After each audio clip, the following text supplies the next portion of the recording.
Il-tweġiba li jixtieq il-poplu Malti kollu llum hija li wara li l-Awditur Ġenerali ħareġ ir-rapport li hemm diskrepanzi kbar fil-kontijiet tad-dawlu l-ilma, ġifieri hemm miljuni ta' euro li ġew iċċarġjati iktar lin-nies. Naħseb ikun interessanti kieku Sinjorina tgħidilna kif ħajtħallsu daw u meta se jitħallsu jekk jogħġbu. Din hi d-domanda li preżentament tinsab fuq fom kull ċittadin Malti u Wawċi illi realizza li meta kien ħares lejn il-kont tad-dawlu l-ilma ma kienx sejjer żmerġ illi jistaqsi kif Gvern Laburista jgħid illi raħsu l-kontijiet u minflok ma bdew jaraw l-ebda differenza jew wara minn hekk spiċċaw b'kontijiet ogħla.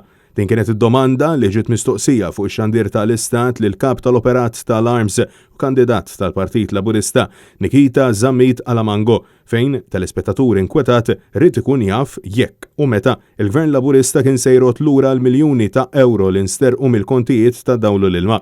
Dan kif skont rapport mill-Awditur Ġenerali li mistenni jkun ippubblikat fil-jiem li ġejjin, il-Maltin u l-Awċin nsterqu 50 miljun euro sissa mill-2013 kemm ilu fil-Gvern il-Partit Laburista. Madankollu skont Zammit Alamango dan mhux minnu u ħasset illi kellha tikkoreġi lit telespettatur. Ovvjament kellu żball, però għaliex mhux l-Awditur Ġenerali ħareġ dan ir-rapport dan ġie leaked.